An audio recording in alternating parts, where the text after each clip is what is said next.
Hello everyone, welcome back to the channel, your number one source for income-oriented investing. Time to go over the overall Canadian income-oriented landscape. So we're going to cover some of the top covered call ETFs or income-oriented ETFs on the Canadian stock market for the US market. That episode is coming up soon. So before we do that, of course, we're going to see and look at what the market has done in the last month. And for the record, I'm filming this on November the 12th. So if you look at the last 1 month, on the S&P 500 here, doing really well still, up 3%, almost at 7,000. The Nasdaq up 2.76%. There's starting to be a little bit of hesitation and weakness for those tech and AI stocks. If we look at the Canadian stock market, the TSX 60, it's up 1.51%. Bitcoin, the big laggard, the asset that's really suffering, down 8% in the last 1 month alone. It's having troubles getting back to that 125, but it's also having trouble going under the $100,000 mark. Gold, on the other hand, is doing really well. There was a big sharp dip lately, but now it's doing fairly well, up 2% in the last month. But the story is more 6 months, year to date, 1 year. You could see how it's just skyrocketing. Obviously, people are scared of inflation, and central banks are buying gold, etc., etc. So yeah, definitely Bitcoin. I know many of you are scared, a bit disappointed, and especially with MSTR as well. But yeah, not having a great time right now.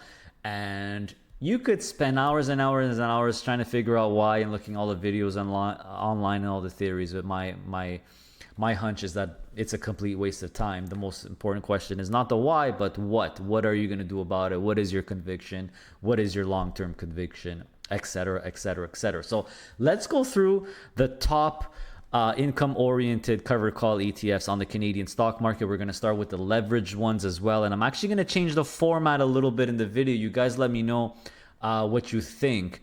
So we'll check that out later. So first of all, I'd like to thank the sponsor of this series, a good friend and partner of the channel, Harvest ETFs. Of course, we know that their most popular product and fastest growing product of all time is HHIS. So we do have some big news in case you missed it. You guys know that I do actually a monthly video for an update on the Harvest high income shares. That's how popular it is. But HHIS raised the distribution from 25 cents to 26 cents. We also know that HHIS, you could see here, they added Reddit, Robinhood, SoFi, and Circle as well. So yes, right now there's very small positions, but they just added them. So I'm assuming that that percentage is going to grow over time. We'll see the update in about 3-4 weeks from now. So yeah, HHIS extremely popular, guys. Over 1.1 billion already. It's not even a year it's out. It's going to be a year in 2-3 months, which is absolutely incredible. And then we'll have even more data, like performance data, etc., etc., etc. Don't forget they have HHIC as well now, the Harvest Canadian high income share. So basically same concept as HHIS, except it combines the 10 Canadian single stock high income shares, all with 25% leverage, of course. And you got the 10 companies here. Fairly new, but 2 distributions of 16 cents have held relatively, not relatively, they've been the same. So classic Harvest, right? Very consistent distributions. Then, of course, they have HDIF as well. So now we're going into the grade 16. We're already covered HHIS and HHIC, which are definitely part of the grade 16. We're actually up to the grade 18 now, I believe. I'll do the count at the end. I always get the count mixed up. But HDIF is definitely one of them as well. You got the Harvest Diversified Monthly Income ETF. Always approximately 12% yield. This is a combination of their more classic Harvest covered call ETFs. So the brands, the tech, the utilities, the healthcare, Canada, US, travel, everything, right? If you really want that super diversified mix, you actually have the sector breakdown here. This one is definitely for you. They have HBIE as well. It is part of the grade 18. If you absolutely want that 60-40, 60% stocks, 40% in fixed income. No changes for this one. It's about the same, very close, similar yield to HDIF.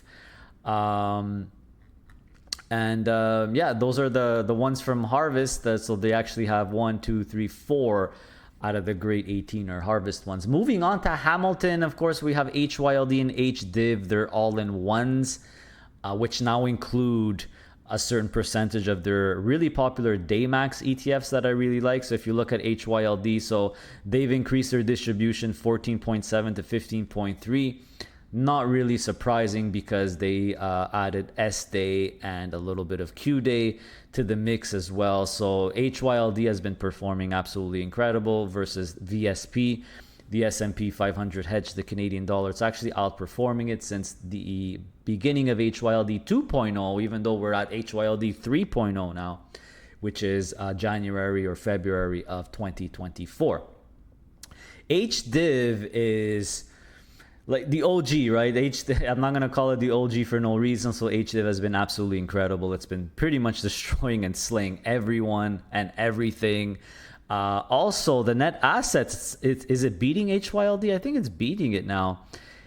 Just under, but it's definitely caught up to HYLD in terms of AUM. And for good reason. I mean, this is definitely one of the grade 18 as well. Doing really, really well. They've also increased the distribution from 17.3 to 18 cents a month. I wouldn't be surprised if both HYLD and HDIV have other distribution increases down the road. I'm actually expecting it. And HDIV as well is now on HDIV 3.0. And you actually have some C Day, which makes sense because HDIV is technically called the Canadian covered call ETF. But it's about 70% Canadian exposure, 30% US exposure. Most of the US exposure is coming from QMAX, and they actually add a little bit of Q Day as well. But the main Daymax ETF is C Day, and that makes complete sense because this is more of a Canadian focused ETF. Right, so also HDIV is very unique. In case you don't know or don't remember, it's not 100% covered call either. They have HFIN and HUTS, which is there's no covered calls there. And as I'll show you in a second, HFIN is by far the top performing Canadian financials ETF. For good reason, there's no covered calls on it and there's 25% leverage. So you got C Day, S Day, and Q Day, their Daymax series, which pays twice a month.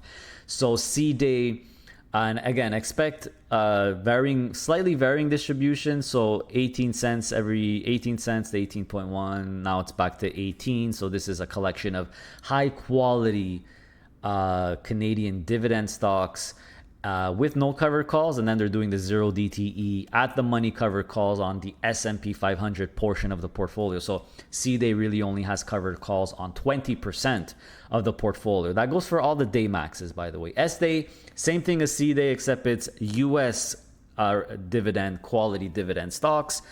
This one is remained unchanged. No, it actually went up. So 18, then 18.1, now 18.2. Again, always like Hamilton usually does, always expect slight variations. And the Q Day is, yes, it's part of the grade 18. Now, the criteria for the grade 18 is technically you got to be diversified, have a bit of leverage, income oriented, cover calls, all that good stuff. But Q Day, you could say kind of is purely technology. But I'm adding it to the grade 18 because technically it does have the NASDAQ 100, which is diversified.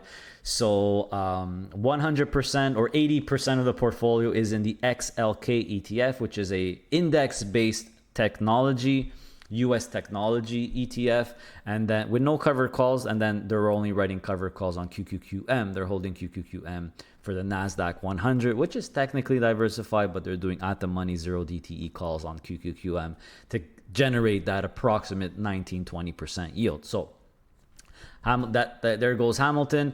For the global, moving on to Global X, the three that are part of the grade 18 is USCL, which is the S&P 500, covered calls, 25% leverage. QQCL, same thing, but on the NASDAQ 100. And EQCL, which is kind of like the covered call, 25% leverage version of XEQT or VEQT, ZEQT, FEQT, HEQT. That's the Global X one. But this is basically a collection of all the best indexes, market cap weighted to get you exposure to the best stocks all around the world via indexes. So USCL still at 24.5 cent in terms of distribution.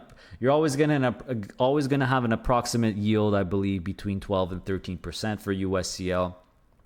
QQCL raised their distribution. I was actually very surprised. I went from 29.5 to 31.5. We'll see if that sticks. I find that kind of surprising, but the Nasdaq 100 is higher volatility than the S&P 500, so I do expect this one to be more. If USCL is going to be 12 to 13% yield, I expect QQCL to be about 13 to 14, and maybe even a bit higher than that.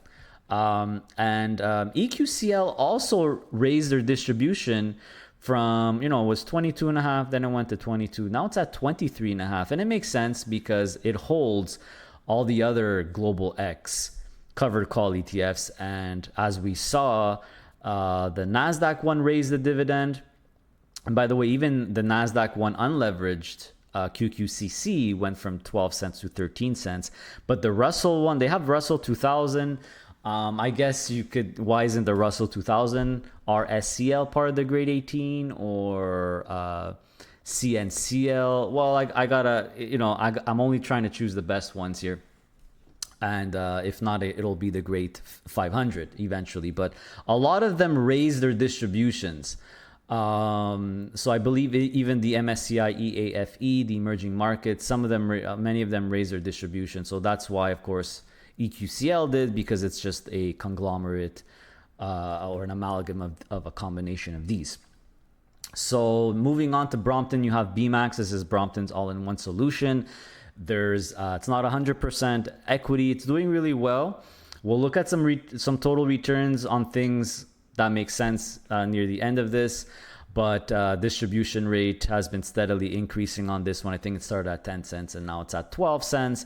So this one is doing pretty well. This one uses 33% leverage, but it's not all equity. There's actually SPLT and there's some preferred shares in there. So if you absolutely want some fixed income in the mix, BMAX is definitely one to consider. You're going to get a little bit lower volatility, a little bit lower yield as well.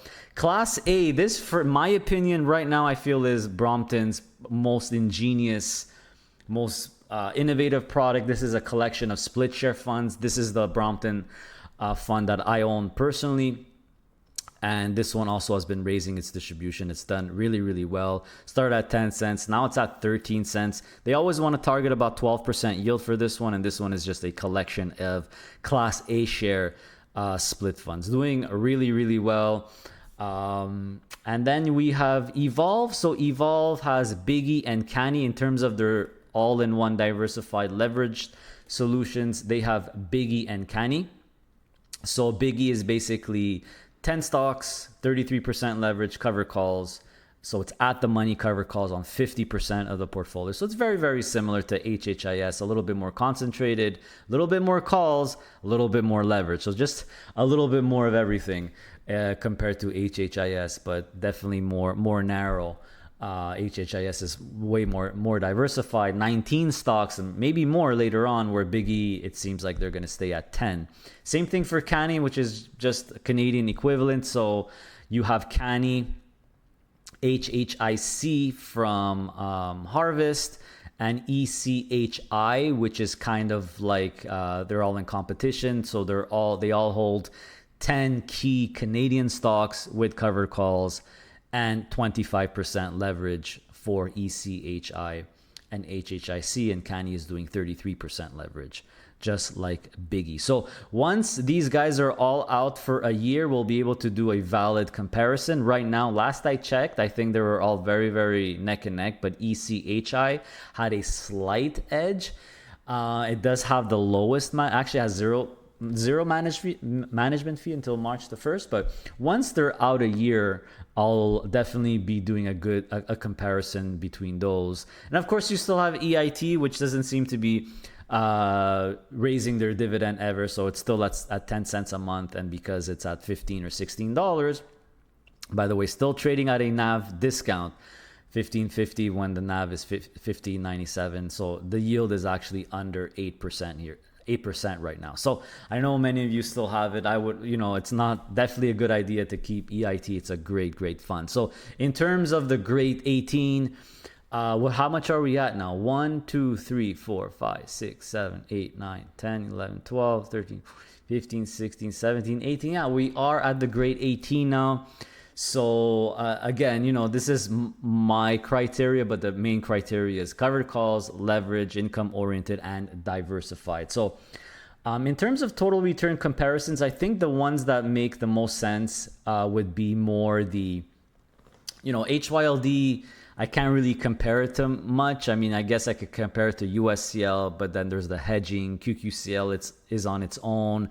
C-Day, S-Day, Q-Day, still early, not even a year of data. So what I've done is I've compared what I feel are more overall generalized ones. So HDIV, HDIF, BMAX, and EQCL. So if we do the total returns between those four, and I even added ZSP, the S&P 500, you see that it's not even close. The big winner in terms of total return is HDIV. HDIV seems to have the highest total return. The other three are kind of very, very close, but obviously HDIV is very, very different, differentiating itself from the pack. And that's probably because it has some growth in there. It's not full covered calls. I think writing covered calls on Canadian banks, for example, doesn't really seem like a good idea total return wise. So yeah, and let me know what you guys think about doing more total return comparisons. I know I do a lot more in the US episode. I'm trying to compare things that make sense. And some things are really, really new. So obviously when ECHI, CANI, HHIC are out for a year, I'll definitely do a comparison between those three, and maybe I'll add HDIV in the mix just to see how they fare against HDIV. C-Day, S-Day, a little bit hard to compare to something. Q-Day, that's going to be more in the technology. Okay, so this is where I want to change the format a little bit. I know that after the grade 18 or the leverage funds, I typically go through the non-leverage funds, but I'm thinking of just skipping those altogether and going more with sector-based ones, or which are the best, or compare some of the sector-based covered call ETFs together. Let me know what you guys think about this idea. I think you guys are more interested in that, in more the top sector specific, or at least some of the top sectors that Canadians typically go for, or more popular in the terms of covered call ETF. So let's start with technology. So in terms of technology, I chose QMAX, which is the Hamilton Technology Yield Maximizer. Q-Day would definitely fit in this, but there's with this tool, with BMO's comparison tool, we have to wait at least a year. The fund has to be out at least a year. So I added QMAX, QQQY, which is a favorite, the Evolved NASDAQ Technology Enhanced Yield Index ETF, which is basically the NASDAQ 100, but only the tech stocks, no leverage. QMAX has no leverage. You have the Harvest Tech Achievers Enhanced Income ETF, which is about 25 tech stocks, 25% leverage, and the covered calls. I added QQCL as well, just to see how they're comparing to the actual NASDAQ 100. And I also added ZWT. So BMO actually has a covered call technology ETF. Not much yield. Right now, it's actually very, very low yield, but that just means they're not doing that much covered calls on these technology stocks, which in an up market is actually a very good idea, as shown by the performance. So if you look at the performance, it's not a surprise to me. And this is the total return, by the way, and this is all common inception, which means we're comparing them all from the same start date of the last one, which is November 30th, 2023. So they've been around for quite a while, these ETFs, and you could see that ZWT is by far the winner. It makes complete sense. And you see that QMAX is actually doing really well. QMAX is a very concentrated fund with maybe, I think, 12 or 14, 15 technology stocks. QQQY is doing well. HTAE is in last place, you see here. And compared to, just to compare everything to just simply holding QQCL, you see that, QQCL is actually doing fairly well. We know that it's not pure technology, but I'm just giving you an idea. What I'm really curious is Q-Day. How is Q-Day faring? So we'll find out when it's a year. So just wanted to show you those total returns here. Remember, total returns includes everything. As well. So then we have the Canadian financials, also a very, very popular theme that Canadians love especially. So I chose 5 here, and you could only put 5. But I chose, of course, bank, BKCL. So of course I'm going to, bank is the banks and the life insurance, and BKCL is only the banks. I also put ZWB, just the old school classic BMO Canadian Banks Covered Call ETF. Of course, I put HMAX as well, and I also put HFIN, which is pure growth, no covered calls and 25% leverage. Top top Canadian financial companies. They have HCAL as well, but I put the HFIN. HCAL is only the banks, HFIN is the banks and the life insurance company. So in terms of total returns, in case you're curious, bank is really doing well, guys. It's at 71% total return. This is again since the common inception as of end of August 2023. So we got quite a bit of data. You see that it's not even close. HFIN is destroying everybody. You see the results here. Everything else is fairly close, but bank, in terms of a covered call, Canadian financials, it's really doing well. It's really up there. But you just see that how doing covered calls on Canadian financials is, I'm starting to think, not a great idea in terms of total return. In terms of income, for sure. But you could see the big gap between HFIN and everyone else. If there's a sector where, you maybe doing covered calls is not a great idea, it would be the Canadian financials, I guess. This is what proves it here. And I did try to add CBNK, the Mulvihill one, but for some reason it's not recognizing it, or it's not doing it properly. But the CBNK, I did CBNK versus bank. So CBNK, in case you didn't know, they hold I believe the 6 Canadian banks. They're doing covered calls on only the leverage portion. So it's kind of like a similar concept of the Daymax ETFs. And it's actually it's almost neck and neck with bank, but bank has a slight edge. So CBNK is actually doing really well as well if you just want the Canadian 6 banks. So what that proves even more to me is exactly what I said, is that covered calls doesn't work too well in terms of total return on the Canadian financials.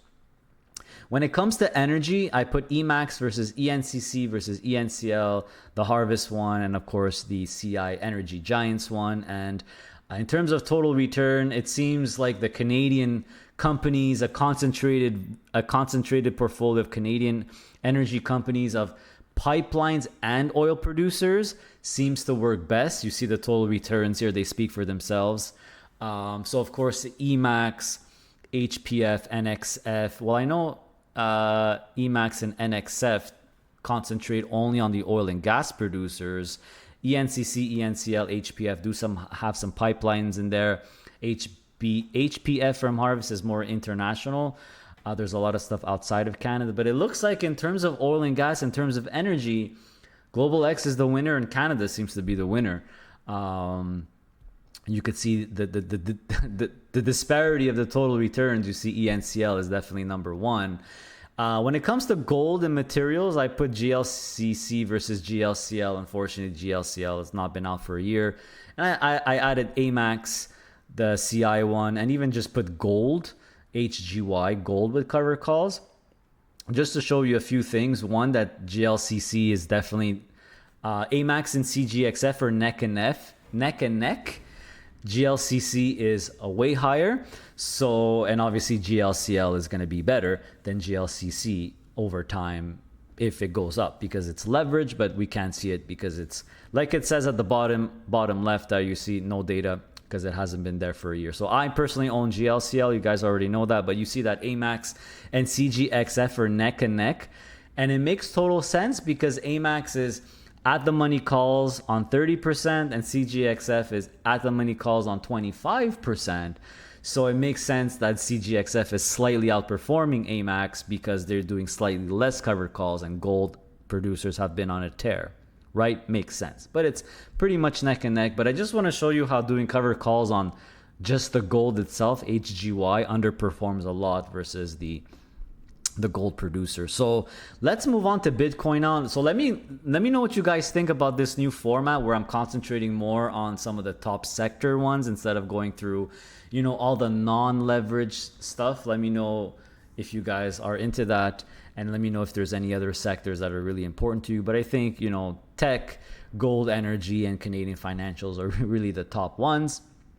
In terms of Bitcoin, of course, none of these have been out for a year except BTCY. You have HBIX from Hamilton, which is just IBIT with covered calls and 25% leverage. You have BCCL, same thing. You have Purpose Bitcoin, which I confirmed have approved adding 33% leverage. So it's going to be very interesting. It's definitely going to be a race between HBIX, BCCL, and BTCY. We'll see who the winner is. And I'll probably put HBTE when I do the comparison. We just got to wait for HBIX and BCCL to be out for a year to do that, to get really an accurate reading. And you have HBTE, which are Bitcoin related companies, which I noticed they did make a few changes. They added Robinhood, which I really like. And this is kind of like a mix of Bitcoin related companies. So you have Robinhood, Coinbase, Iron Block, Strategy, of course. You actually have some IBIT itself and a couple of bunch of popular Bitcoin miners. They also added Bullish here as well, Clean Spark. So I really like this ETF. If you're skeptical about Bitcoin but you want to get involved, this could be very well the best ETF to get if you're an income investor, because it's not just Bitcoin, it's Bitcoin related companies, right? And I know many of you are, you know, going crazy with MSTR doing terrible. I just wanted to show you this. So Bitcoin has been suffering. It's at 101 today. I just want to tell you guys that I'm going to keep my MSTR position and keep adding it to it because I believe in the company long term. If you don't believe in the company long term, I don't know why you would ever invest in a single stock. Makes no sense to me. But I just want to show you something crazy that right now, as of I'm filming this at about 2:30 p.m. on November 12th, I've never seen such a low MNAV. Basically, the market cap of MSTR, so the shares outstanding times the share price of MSTR equals just under 64 billion, is worth less than the actual Bitcoin that it holds. The Bitcoin that MSTR holds, it holds 641,692 Bitcoin. At this current price is worth just under $65 billion. But the company is actually valued at $64 billion. It doesn't make sense to me. This is obviously overselling and fear. That's irrational in my opinion. This is just my opinion. So, I mean, I can't think of a better time to actually buy this company if you believe in it. If you believe in it, if you have conviction. If you don't, not worth it. You shouldn't invest in a single stock that you have no conviction in. But I just wanted to show you guys this, that it's going crazy. And again, you could go down the rabbit hole hours and hours to try to figure out why, but it's just simple math. The company's valued less than just the Bitcoin it holds. And, you know, Strategy does other stuff, you know, has other value besides just their BTC holdings. I just found this absolutely crazy. To me, I just think of the Warren Buffett, be greedy when others are fearful. Well, people are extremely fearful right now. In terms of sectors that's undervalued, everything's doing fairly well. Gold is up. Everything's doing really well. Technology, AI, maybe a little bit of a down, but everything's doing really well except Bitcoin. I mean, Bitcoin is really the one that I feel seems to be the most undervalued thing right now. I think we'll see what happens with that one. But yeah, let me know what you guys think of the new format. Do you want me to go back to the old format and talk about all the non-leveraged things, or really focus a lot more on the market and then the Great 18? And of course, I'll do more total return comparisons where it makes sense when the funds have been out for a year as well. So for example, HHIS, it's going to be HHIS versus Biggie, obviously, right? But we have to wait till they've been out for a year. We'll do CANI versus ECHI versus HHIC versus HDIV, for example. So let me know what you guys think of the new format. If you have any questions, let me know. We're going to do this again next month. Take care, everyone. Stay safe, stay passive, stay honorable. See you next time.